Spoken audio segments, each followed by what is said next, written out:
दूध भात खियाई हम पोसनी सुगनावा हो। सुगना उड़ी गईले आकाश, सुगना उड़ी गईले आकाश।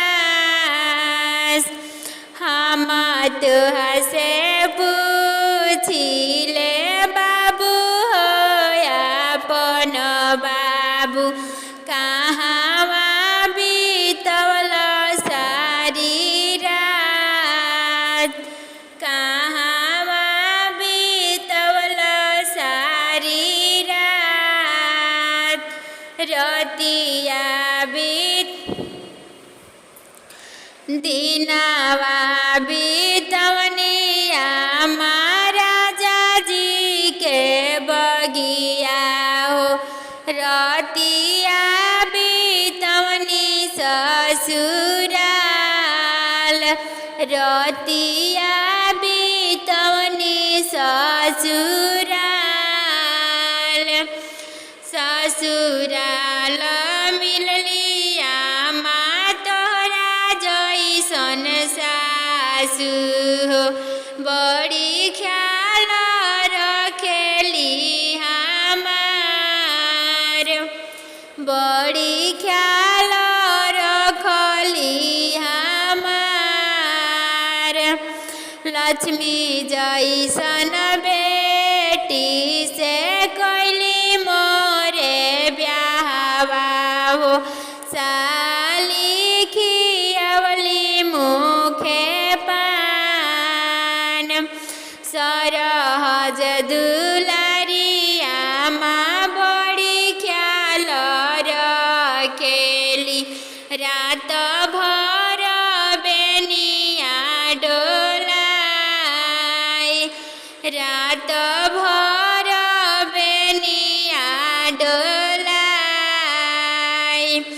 9 महीना बाबू गर्भ में रखनी हो।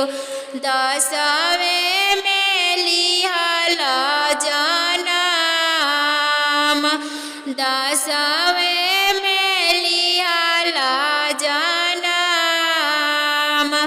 पालिया पोसी बाबू एतना बड़हन कइनी हो।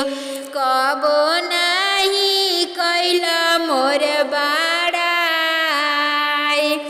एक ही दिन बाबू गइल ससुररिया हो। सासू जी के तना बड़ाई, सासू जी के तना बड़ाई।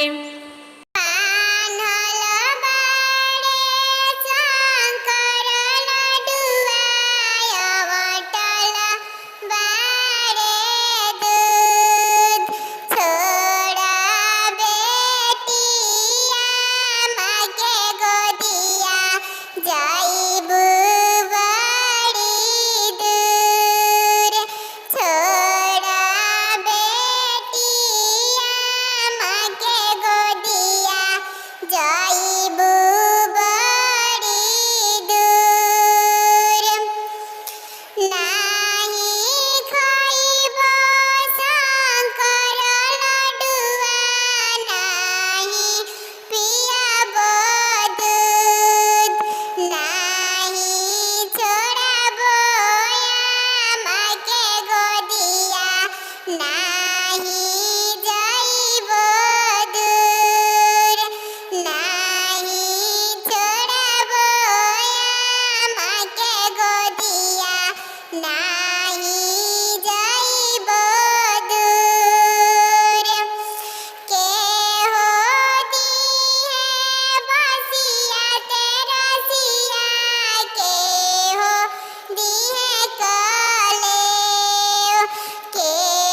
আমি